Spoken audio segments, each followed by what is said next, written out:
Selamat malam, jemaat terkasih. Selamat mengikuti ibadah keluarga Rabu 9 Februari 2022 dan salam sehat dalam kasih dan damai Tuhan. Kita patut bersukacita kepada Allah yang memberi waktu bagi kita bertemu lagi dalam ibadah keluarga secara virtual daring. Malam ini kita akan menelaah Alkitab dari Nehemia 9 ayat 20 sampai 21 dengan tema Tuhan setia dan pengasih. Jemaat, sebelum kita memulai ibadah kita saat ini, mari kita berdiri, satukan hati dan pikiran kita untuk masuk dalam hadirat-Nya.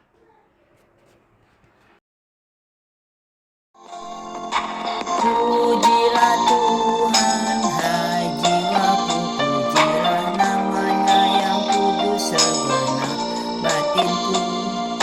Pujilah Tuhan, hai jiwaku, dan jangan kau lupakan segala kebaikannya.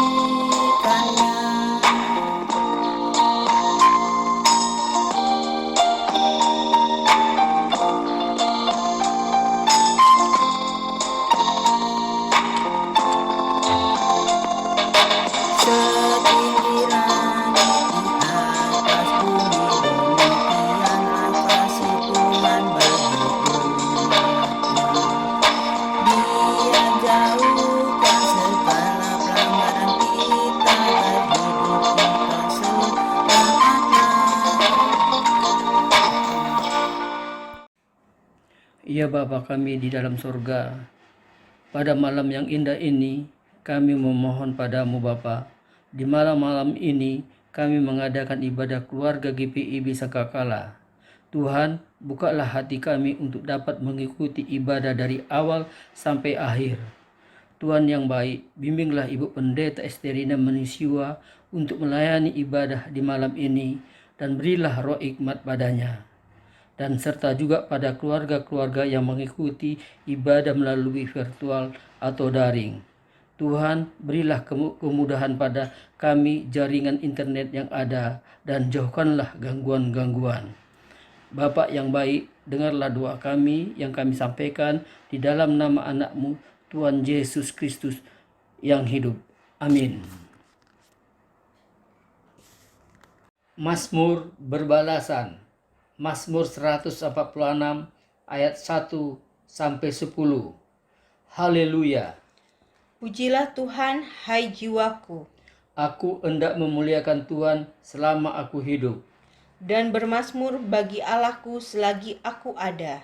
Janganlah percaya kepada para bangsawan, Kepada anak manusia yang tidak dapat memberikan keselamatan. apabila nyawanya melayang, ia kembali ke tanah. Pada hari itu juga, lenyaplah maksud-maksudnya. Berbahagialah orang yang mempunyai Allah Yakub sebagai penolong. Yang harapannya pada Tuhan Allahnya. Dia yang menjadikan langit dan bumi, Laut dan segala isinya. yang tetap setia untuk selama-lamanya. Yang menegakkan keadilan untuk orang-orang yang diperas. Yang memberi roti kepada orang-orang yang lapar. Tuhan membebaskan orang-orang terkurung. Tuhan membuka mata orang-orang buta. Tuhan menegakkan orang yang tertunduk. Tuhan mengasihi orang-orang benar. Tuhan menjaga orang-orang asing. Anak yatim dan janda ditegakkannya kembali, tetapi jalan orang fasik dibengkokkannya. Tuhan itu Raja untuk selama-lamanya. Allahmu ya Sion turun-temurun. Haleluya.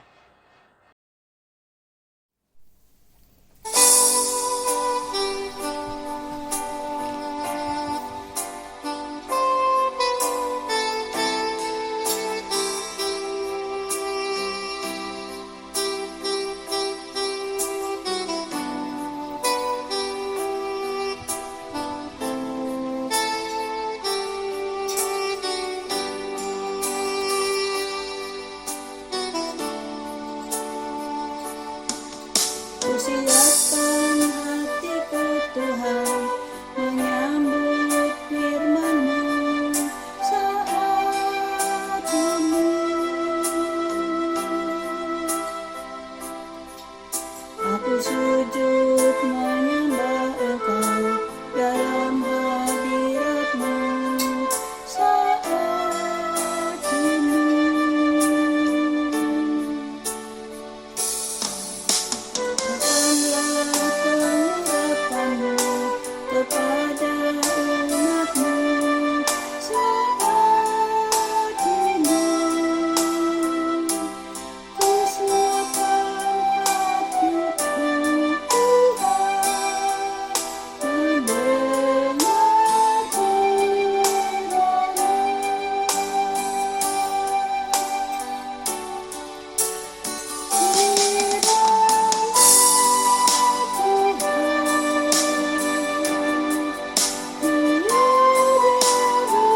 Jemaat Tuhan, mari kita bersama-sama berdoa.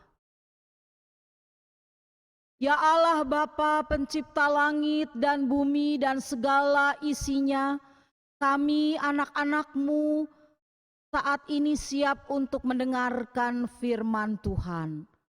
Oleh sebab itu, biarlah Roh Kudus saja yang bekerja di dalam hati kami, memberikan pengertian dan hikmat bagi kami, agar firman yang kami dengar dapat kami lakukan, dapat kami terjemahkan dan praktekkan di dalam hidup beriman kami.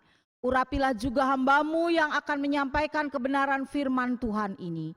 Di dalam nama Tuhan Yesus Kristus, Sang Firman yang hidup, kami sudah berdoa dan mengucap syukur. Amin.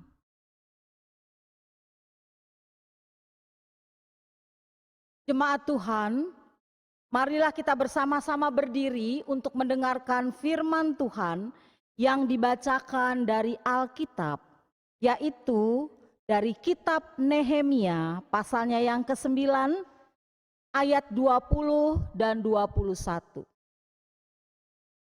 Nehemia pasal yang ke-9 ayat 20 dan 21 yang menyatakan, "Dan engkau memberikan kepada mereka roh-Mu yang baik untuk mengajar mereka. Juga mana-Mu tidak kau tahan dari mulut mereka. Dan engkau memberikan air kepada mereka untuk melepaskan dahaga. 40 tahun lamanya engkau memberikan mereka makan di padang gurun. Mereka tidak berkekurangan. Pakaian mereka tidak rusak, dan kaki mereka tidak bengkak." Demikian pembacaan Alkitab. Berbahagialah setiap orang yang mendengar firman Tuhan dan yang melakukannya. Terpujilah nama Tuhan Yesus. Haleluya.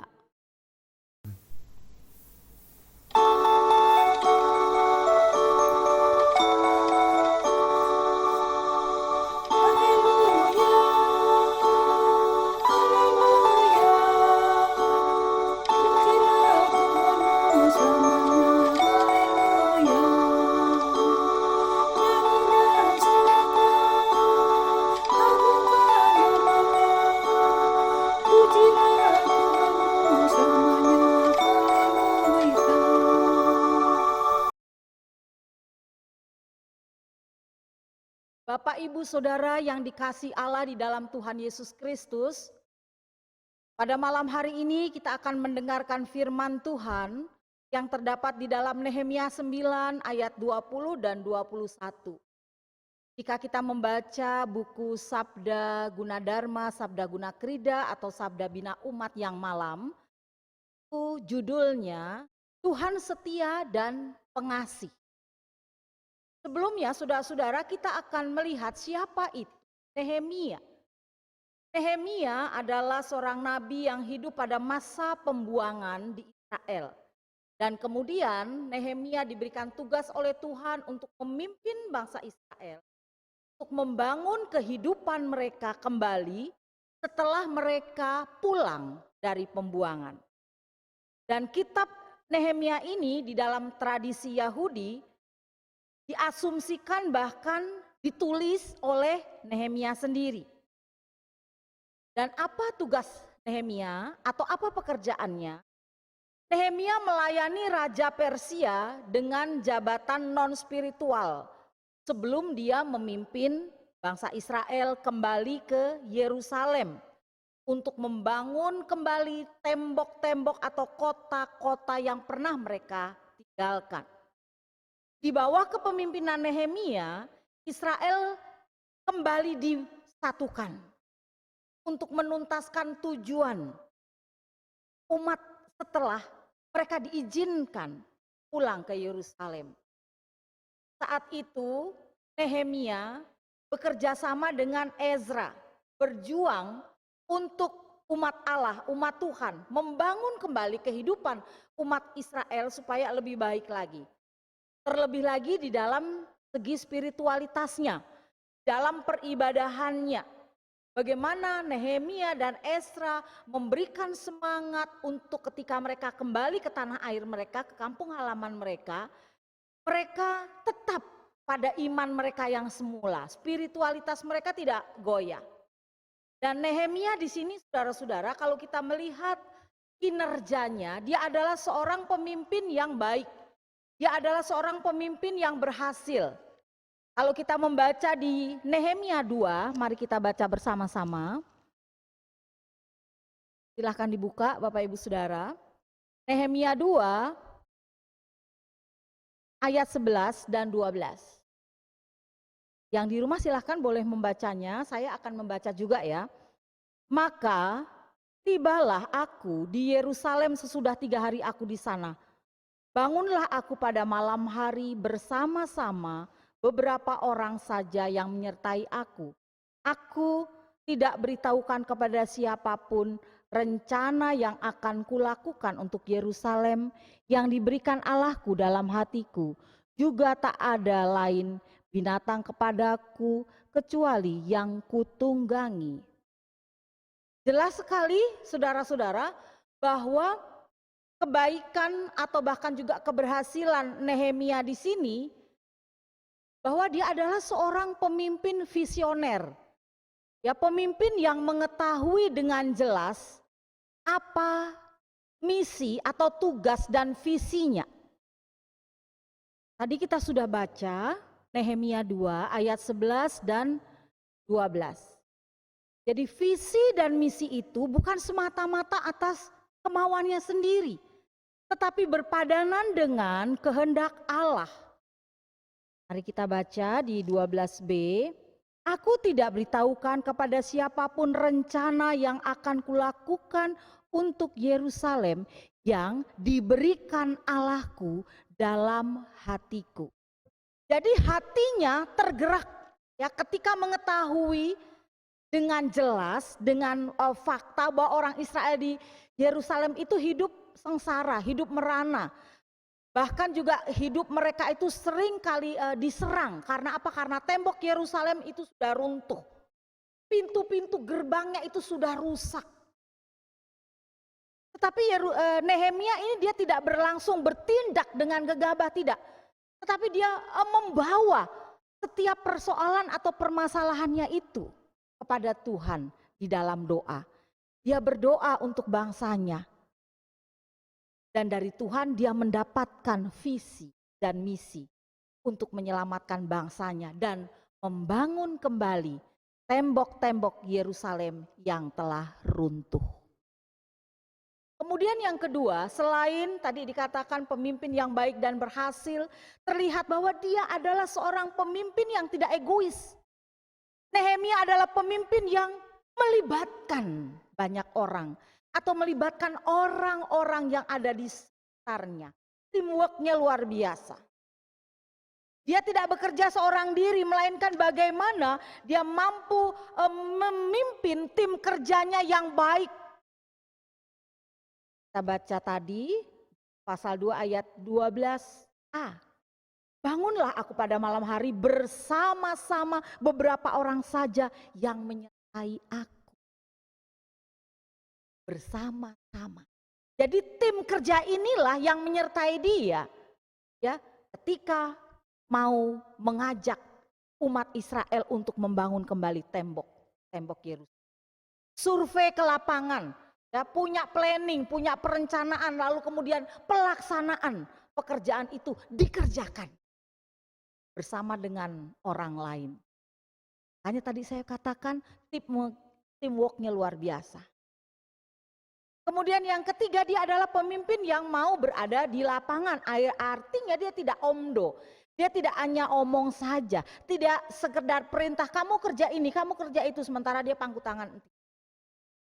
Ayat 13 mengatakan, demikian pada malam hari aku keluar dari pintu gerbang lebak ke jurusan mata air ular naga dan seterusnya dan seterusnya. Lalu aku meneruskan perjalananku ke pintu gerbang dan seterusnya. 15, aku naik ke atas melalui dan seterusnya. Itu menunjukkan saudara-saudara bahwa meskipun dia sudah hidup nyaman di Puri Susan, tetapi dia peduli pada orang-orang Israel yang hidup susah, yang hidup terhina, sengsara. Dia mau pergi ke Yerusalem. Dan sesudah 3 hari dia berada di Yerusalem, dia dan tim kerjanya bangun pada malam hari. Untuk apa? Menyelidiki. Ya, menyelidiki dengan seksama tembok-tembok Yerusalem yang sudah terbongkar, pintu-pintu gerbangnya yang sudah terbengkalai, yang sudah dimakan api itu, habis dimakan api. Artinya dia sidak, dia turun langsung, dia ke lapangan. Jadi kesediaan dirinya untuk terjun ke lapangan itu membuat Nehemia mengetahui dengan jelas realita di lapangan seperti apa. Apa yang ingin dicapai untuk membuat rakyatnya supaya hidup aman, sejahtera, nyaman, makmur, dalam situasi yang menyenangkan seperti apa. Kalau dia tidak turun langsung, dia tidak tahu. Dia lakukan itu. Jadi catatan yang ketiga, kita mau melihat bahwa Nehemia ini bukan sekedar memberikan instruksi dan perintah kepada anggota tim kerjanya, tapi dia mau kerja turun langsung ke lapangan. Kemudian yang keempat, Nehemia adalah seorang pemimpin yang bersedia membagikan visi dan misinya dengan jelas kepada seluruh umatnya. Berkatalah aku kepada mereka, kamu lihat kemalangan yang kita alami, yakni Yerusalem telah menjadi reruntuhan dan pintu-pintu gerbangnya telah terbakar. Mari kita bangun kembali tembok Yerusalem supaya kita tidak lagi dicela. Ketika aku beritahukan kepada mereka betapa murahnya tangan Allahku yang melindungi aku dan seterusnya. Ayat 17 dan 18. Mau mengatakan bahwa di dalam pelaksanaan pekerjaan yang besar itu diperlukan support, dukungan, bahkan keterlibatan umat yang berada di Yerusalem. Dan Nehemia di sini saudara-saudara bersedia membagikan visi dan misi apa yang selama ini dia pegang kepada orang lain. Dia membuka mata mereka untuk melihat kondisi tembok Yerusalem pada saat itu memang benar-benar memprihatinkan. Serta memberitahukan kepada mereka bahwa misi dan juga visi dari Tuhan itu untuk membangun kembali. Ayo kita bangun kembali Yerusalem. Baru kita bangun kembali tembok-tembok yang sudah runtuh, pintu-pintu gerbang yang sudah amburadul, dan dia ajak semuanya. Dan respons umat luar biasa, saudara. Karena apa? Karena ada campur tangan Tuhan. Dan umat mengatakan kami siap untuk membangun. Luar biasa. Mereka tidak pikirkan capeknya, mereka tidak pikirkan lelahnya, mereka tidak pikirkan upahnya. Tapi mereka yakin dan percaya ada tangan Tuhan yang akan menyertai mereka di dalam proses pembangunan itu. Itu yang penting. Yang kelima, Nehemia adalah seorang pemimpin yang bisa memimpin dengan baik. Memimpin dengan bersandar kepada Tuhan di dalam mewujudkan visi dan misinya itu. Dia menghadapi berbagai macam rintangan. Ayat 19-20 mengatakan bahwa dia tahu dalam menjalankan tugas itu enggak mudah. Ada saja rintangannya. Ada saja tantangannya. Baik orang-orang yang luar, datang dari luar, maupun orang-orang dari dalam. Tapi dia berani menghadapinya. Karena apa? Karena dia punya Tuhan. Kekuatan dari Tuhan. Dan dia bersandar pada Tuhan. Bahkan kepada para penentangnya yang berusaha untuk menghalangi proses pembangunan itu. Dia berkata, Allah semesta langit, dialah yang membuat kami berhasil. Jadi Nehemia tidak sombong. Dia tidak mengatakan bahwa keberhasilan itu karena aku, ini loh aku pemimpinnya. Tidak. Tetapi Allah semesta langit, dialah yang membuat pekerjaan kami berhasil. Penentangnya kalau Nehemia sudah berkata ini, tentu dia jiper Bapak Ibu Saudara, mengkerut. Ternyata dia dalam memimpin mengandalkan Tuhan. Bukan mengandalkan kekuatannya, bukan mengandalkan kepintarannya, bukan karena dia bisa mengatur strategi pekerjaan itu. Bukan juga karena teamworknya yang bagus. Bukan. Tetapi karena Tuhan. Saudara-saudara yang dikasih Allah dalam Tuhan Yesus Kristus, itu sekilas tentang Nehemia. Lalu bacaan kita ini jelas 2 ayat ya. Kita sudah baca 20 dan 21. Tetapi kalau Bapak Ibu Saudara mau membaca secara keseluruhan sampai dengan ayat yang terakhir itu alangkah lebih baik lagi. Sampai di dalam ayat yang ke-37. Kita lihat di sini apa yang mau disampaikan lewat firman Tuhan di 2 ayat ini, saudara-saudara. 20 dan 21 mau menggambarkan betapa baiknya Tuhan. Betapa baiknya Tuhan. God is good, God is good. Tuhan begitu baik all the time. Tuhan begitu baik dan baiknya terus menerus setiap hari, setiap waktu, dari waktu ke waktu. Dari detik ke detik, menit ke menit, hari per hari, minggu ke minggu, bulan minggu, tahun per tahun, seterusnya sepanjang masa. Ikan Tuhan itu saudara-saudara, tidak ada yang menandinginya. Sekalipun umatnya telah memberontak terhadapnya, dia tetap setia, dia tetap baik. Memperhatikan mereka, tidak meninggalkan mereka. Ada di padang gurun, saudara. Tiang awan, kemudian tiang api, tidak pernah beranjak dari mereka. Pengasihan, pengampunan, anugerah, dan kesabaran Tuhan itu terus menerus hadir. Terus menerus ada di tengah-tengah kehidupan mereka, umatnya. Kalau kita lihat, coba di ayat 1 terus Bapak Ibu Saudara membacanya sampai stop nanti ya. Di ayat 37, betapa Tuhan itu luar biasa.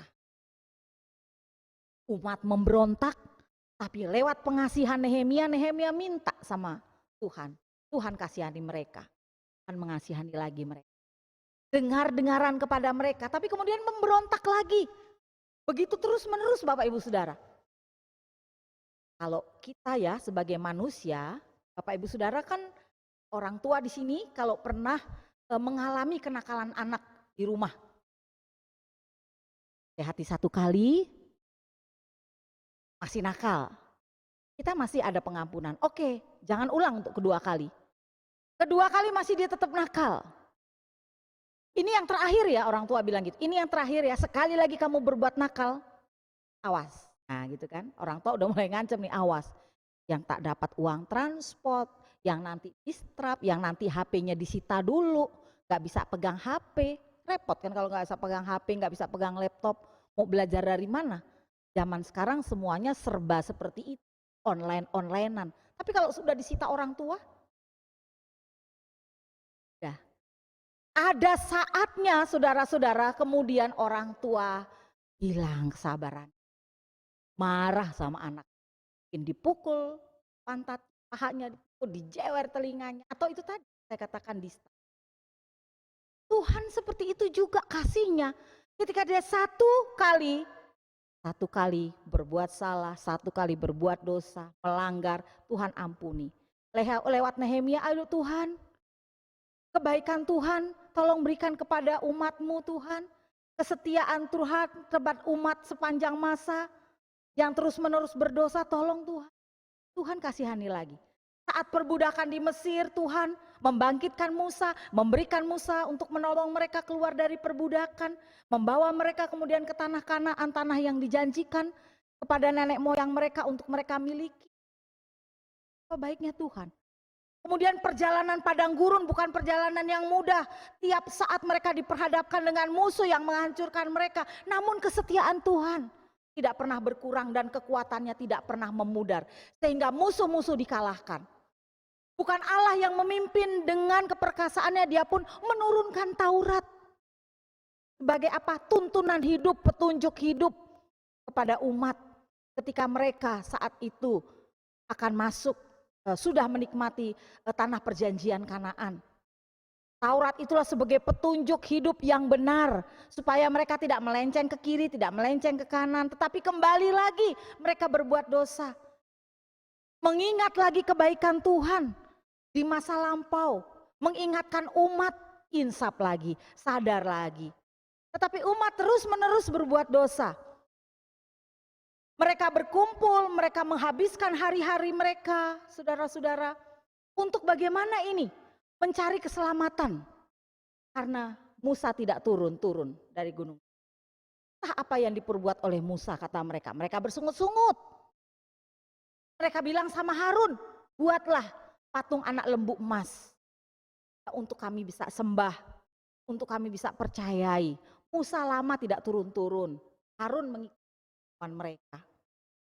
Begitu seterusnya Musa datang melihat umatnya yang sudah porak-poranda, umatnya yang sudah menduakan Yahweh atau Tuhan. Minta belas kasihan dari Tuhan supaya Tuhan mengampuni mereka. Generasi Musa Tuhan selamatkan berkati, tetapi yang tetap terus-menerus membandel, membangkang akan dihukum oleh Tuhan. Tetapi kalau kita melihat sejarah perjalanannya itu, Allah dengan kesetiaannya selalu menuntun, selalu membimbing, melindungi, dan memberikan yang terbaik saudara-saudara bagi umatnya. Nah inilah yang sesungguhnya perlu kita cermati. Bahwa ternyata Tuhan tidak kurang sabarnya. Tuhan terus-menerus untuk membawa umatnya. Bahkan kini lewat Nehemia diingatkan kembali. Supaya umat hidup di dalam pertobatan. Apa yang dilakukan oleh Nehemia, dia berpuasa Bapak Ibu Saudara. Pada hari yang ke-24 bulan itu berkumpullah orang Israel dan berpuasa dan mengenakan kain kabung dan dengan tanah di kepalanya. Berkabung di sini ya, pakai kain kabung dengan tanah di kepalanya itu simbol pertobatan. Nehemia ajak mereka dengan cara seperti itu. Maksudnya untuk mengubur masa lalu mereka. Untuk melihat lagi sudahlah, kamu jangan berbuat dosa. Dosamu itu sudah banyak, ayo kita datang kepada Tuhan. Dalam pertobatan, ayo kita datang kepada Tuhan di dalam pengampun. Saudara-saudara yang dikasih Allah di dalam Tuhan kita Yesus Kristus. Sekarang kita mau memperhatikan bagaimana ternyata umat mengetahui keseriusan Tuhan dalam mengampuni dosa mereka. Umat mengetahui bagaimana dengan tulus ataupun juga memang dengan keinginan Tuhan, kasih Tuhan, sifat Tuhan yang seperti itu mau datang kepada mereka.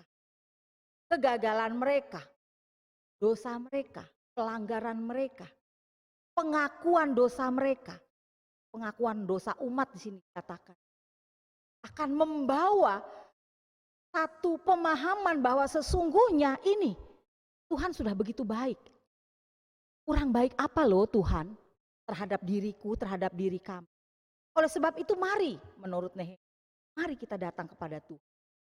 Dengan ketulusan hati juga mau merubah seluruh hidup kita agar hidup kita benar-benar diberkati oleh Tuhan. Jadi kita melihat di sini saudara-saudara betapa luar biasanya Nehemia yang terus-menerus mau mengingatkan dan mengingatkan lagi. Supaya umat benar-benar tertuju kepada Tuhan. Dan serius untuk tidak mengulang-ulang kesalahan, kegagalan maupun dosa-dosa yang sudah mereka lakukan. Saudara-saudara yang dikasih Allah di dalam Tuhan Kristus, dari bacaan kita ini kita juga dapat mengambil hikmahnya. Kita dapat memetik pelajaran yang berharga. Satu, ingat, kasih Tuhan tak terbatas. Kasih Tuhan ada sepanjang masa. Kasih Tuhan ada sepanjang zaman. Dia berikan kepada kita terus-menerus dari hari ke hari, dari waktu ke waktu. Tak jemu-jemunya kasih Tuhan ada bagi kita.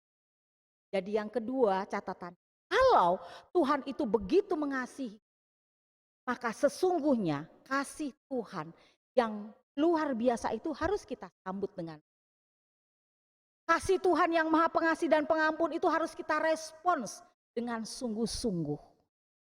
Bagaimana caranya? Dengan sungguh-sungguh pula kita merespon semuanya itu dengan ketaatan dan kesetiaan kita kepada Tuhan. Berapa banyak kesetiaan, berapa sering kesetiaan dan ketaatan kita kepada Tuhan luntur, sirna. bahkan hampir hilang dan musnah. Berapa banyak, berapa sering kasih kesetiaan Tuhan kepada kita sirna, luntur hanya karena kemudian kita menghadapi tantangan, kita menghadapi masalah, kita menghadapi pergumulan yang menurut kita berat sekali, tidak mampu untuk mengatasinya.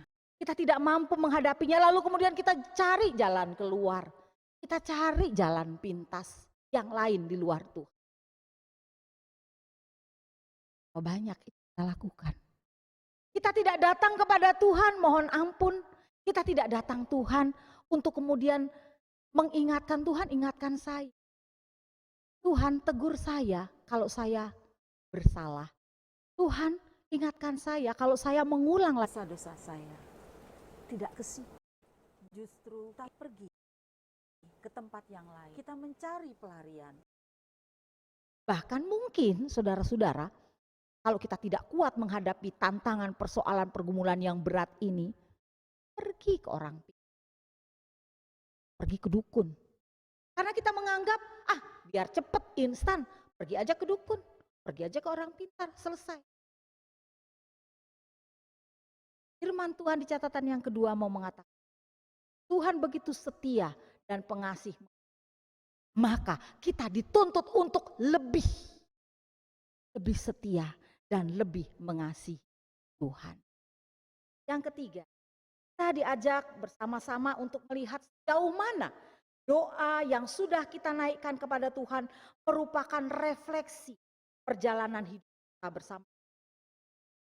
Doa-doa yang kita ungkapkan apakah hanya sekedar doa minta saya sehat, minta saya kaya, minta supaya anak saya pintar, minta supaya saya punya rumah, saya punya mobil, saya punya ini, saya punya itu, saya punya semua. Apakah sekedar itu doa yang kita naik? Kalau hanya sekedar itu berarti kita egois, kita hanya mau minta saja sama Tuhan. Tapi mari kita melihat saudara-saudara kekasih Kristus. Ketika kita mau berdoa kepada Tuhan, kita merefleksi bahwa Tuhan itu memang ternyata begitu baik dalam hidup kita.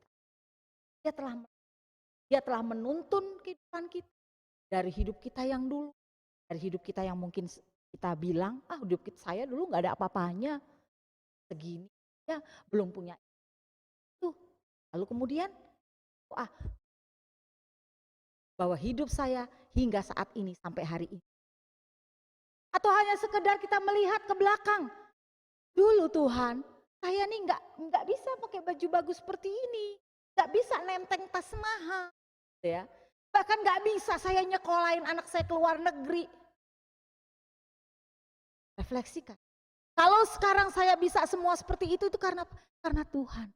Makanya di dalam doa kita berdoa, terima kasih Tuhan. Semua itu saya alami, saya rasakan sampai sekarang itu karena Tuhan. Atau kalau dulu saudara-saudara, kita berdoa kepada Tuhan seperti yang saya tadi katakan, minta. Tapi sekarang mari kita lihat. Serahkan seluruh hidup kita kepada Tuhan. Tuhan, hidup sekarang saya pas-pas. Kalau masa yang lalu sebelum pandemik, oke lah Tuhan. Masih enak hidup saya. Suami masih bekerja, pendapatan juga masih lumayan, tapi sekarang Tuhan, saya hidup di dalam kesulitan. Nah dalam doa itu kita minta kepada Tuhan, selain penyerahan diri, Tuhan juga membuka jalan. Jadi artinya Bapak Ibu Saudara, dalam doa kita bukan sekedar kita minta-minta yang wah ya enak, tapi Tuhan membukakan mata hati dan pikiran kita bahwa yang dulu-dulu kalau Tuhan menyertai, maka kita yakin percaya sekarang ini juga Tuhan menyertai. Bahkan tidak hanya dulu sekarang tetapi yang akan datang juga Tuhan menyertai. Dia tidak membiarkan kita. Masakan di masa dulu dia menyertai kita, ya kan? Sekarang menyertai kita juga, masa depan yang akan datang dia akan meninggalkan kita, tidak. Dia tetap akan menyertai. Ya sejauh tadi firman Tuhan mengatakan kita tetap teguh setia berpegang pada kebenaran firman Tuhan dan mengasihi Tuhan. Dalam situasi apapun, dalam kondisi apapun, dalam kondisi penderitaan apapun, susahnya apapun, ya bergumulnya seberat apapun, tetap mengasihi Tuhan. Tidak berpaling ke kiri, tidak berpaling ke kanan, tidak menengok ke seberang, tidak menengok kemana-mana, tidak mencari penghiburan atau bahkan kekuatan-kekuatan di luar Tuhan. Tidak. Fokus, mandang kepada Tuhan kita, Sang Semesta, Pencipta langit dan bumi, memandang Tuhan di dalam Yesus Kristus yang telah berkorban dirinya, nyawanya untuk keselamatan saudara dan saya. Itu anugerah, anugerah yang terindah yang tidak bisa diberikan oleh siapapun. Mau turun ke dunia, berkorban saudara dan saya. Jadi kalau dia sudah berkorban luar biasa untuk saudara dan juga saya, mari jaga kesetiaan, ketaatan kita kepada Tuhan. Hari ini, besok, kekal sampai Maranatha. Sampai Tuhan Yesus datang untuk yang kedua kalinya. Tuhan Yesus memberkati. Amin.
Jemaat Tuhan, mari kita bersama-sama menaikkan doa syafaat.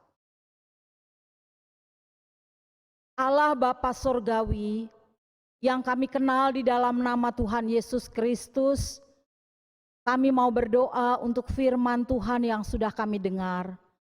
Biarlah firman Tuhan boleh kami praktekkan dan lakukan.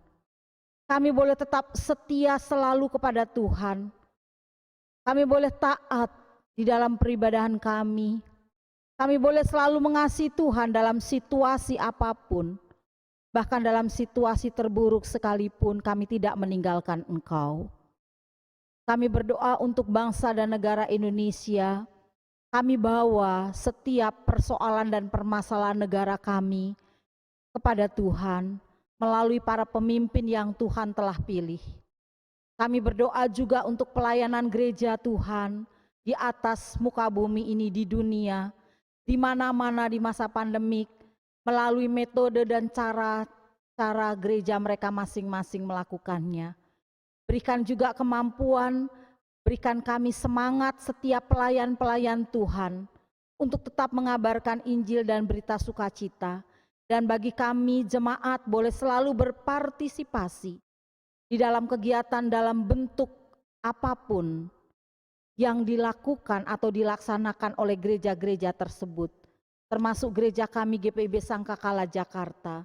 Tuhan Yesus memberkati kami, baik diaken, penatua, pendeta, semua jemaat sektor 1 dan sektor 2, keluarga-keluarga yang dalam pergumulan, keluarga-keluarga yang berulang tahun. Hari ini tanggal 9 Februari, Roke Felito Emmanuel Sembiring, 12 Februari Ibu Esther Simanjuntak, Ibu Marike Ingrid Anne Boron Tuinman, Bapak Frankie Johan Amaursea. serta 10 Februari yang akan merayakan ulang tahun perkawinan Bapak dan Ibu Anja Dewanta Sembiring. Tuhan Yesus melimpahkan berkat panjang umur sukacita kepada mereka semua yang berulang tahun. Kami juga mau berdoa Tuhan buat kegiatan-kegiatan sepekan kami. Kami mau berdoa untuk jemaat kami yang juga saat ini sedang dalam pemulihan. Bapak Lepar, Ket Patinama, Ibu Elizabeth Matulesi, Beri Purba, Ibu Elita Sumono, Ibu Maria Odance, Bapak Rudi Runtuwene, Mario Kapo, Diaken Yani Sedaeli, dan mereka yang isolasi mandiri di rumah, Janise Parera, Karisa Pakasi, Bapak Agustinus Sepati, Bapak Christian Taroreh, Ibu Yudhistira Taroreh, Ibu Kasmiri Nasiahaan, Tamara Siahaan, Hilde Situmorang, Karana Situmorang, serta mereka yang menantikan anak-anak yang boleh lahir dalam keluarga rumah tangga mereka Tuhan. Kami berdoa buat Ibu Melda Simanungkalit, Ibu Laura Moto, serta Ibu Hani Purwilal. Kami sertakan semua jemaat kami yang sedang dalam pergumulan, yang merindukan teman hidup jodoh pendamping buat anak-anaknya, keluarga-keluarga yang dalam pergumulan, suami istri anak-anak, atau bahkan Tuhan, yang sampai hari ini juga masih menunggu mujizat dari Tuhan. Biarlah mereka tidak mencari kekuatan-kekuatan kepercayaan yang lain, percaya hanya di dalam Tuhan Yesus. Tuhan Yesus yang boleh menyembuhkan, Tuhan Yesus yang boleh memberikan solusi dan jalan keluar bagi setiap kami yang sedang bergumul. Terima kasih Bapak Sorgawi, akhirnya kami juga berdoa mengucap syukur ibadah ini boleh terselenggara meskipun melalui rekaman. Baik hamba sebagai pelayan firman maupun juga Diaken Sormin sebagai pembala liturgi dan juga yang membantu untuk puji-pujian dari keluarga Ibu Sucahyo. Terima kasih Bapak Sorgawi, ampunilah dosa dan kesalahan kami Tuhan. Ya Bapa, di dalam pengasihan-Mu kami mohon. Doa. Peliharalah kami di dalam nama Tuhan Yesus yang mengajar kami berdoa bersama. Bapa kami yang di surga, dikuduskanlah namamu, datanglah kerajaan-Mu, jadilah kehendak-Mu di bumi seperti di surga. Berikanlah kami pada hari ini makanan kami yang secukupnya, dan ampunilah kami akan segala kesalahan kami, seperti kami juga mengampuni orang yang bersalah kepada kami. Dan jangan membawa kami ke dalam pencobaan, tetapi lepaskan kami daripada yang jahat.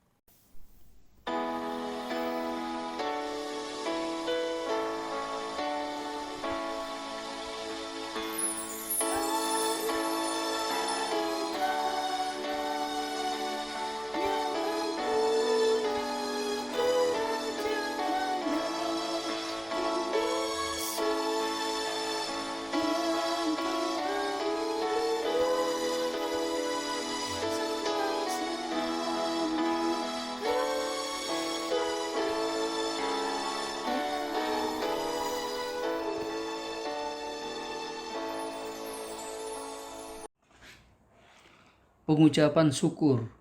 Marilah kita mengungkapkan syukur dengan hati, mulut dan tangan kita, serta mengingat pesan dalam Alkitab yang tertulis di Amsal 3 ayat 9-10 yang menyatakan, muliakanlah Tuhan dengan hartamu dan dengan hasil pertama dari segala penghasilanmu, maka lumbung-lumbungmu akan diisi penuh sampai melimpah-limpah, dan bejana pemerahanmu akan meluap dengan air buah anggurnya.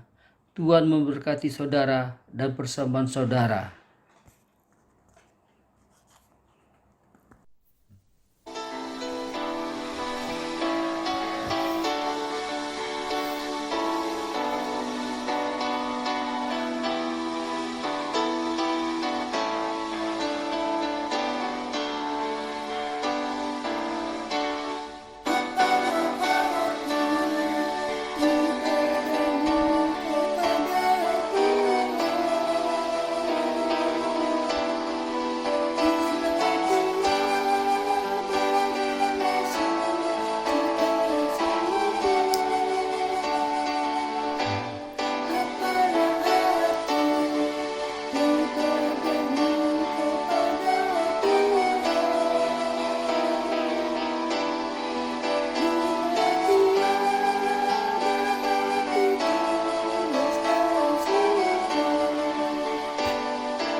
Doa persembahan. Mari berdiri. Terpujilah Tuhan yang mencukupkan segala keperluan kami. Apa yang sudah kami berikan datangnya dari Tuhan. Kami memberi bagi karya pelayanan di gereja Tuhan. Dengan memberi, kami mau saling mengasihi dan bersyukur kepadamu. Kami percaya setiap taburan mendatangkan tuaian besar bagi hidup kami. Amin.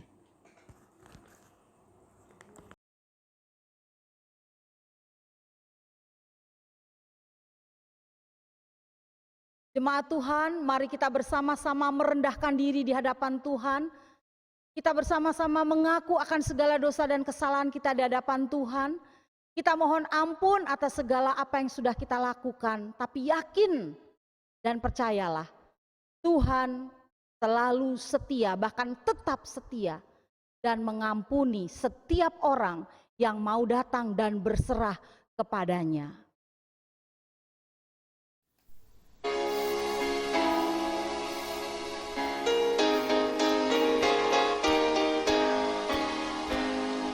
Berpeganlah pada janji Tuhan-Mu, di sepanjang masa Ia berserta.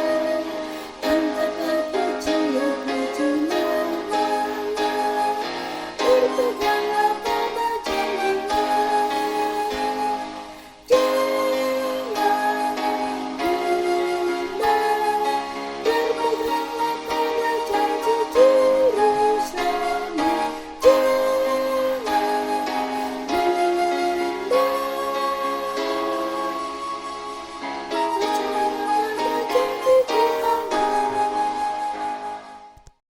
Jemaat, mari kita mengarahkan hati dan pikiran kita kepada Tuhan untuk menerima berkat-Nya. Tuhan memberkati engkau dan melindungi engkau. Tuhan menyinari engkau dengan wajah-Nya dan memberi engkau kasih karunia. Tuhan menghadapkan wajah-Nya kepadamu dan memberi engkau damai sejahtera. Amin.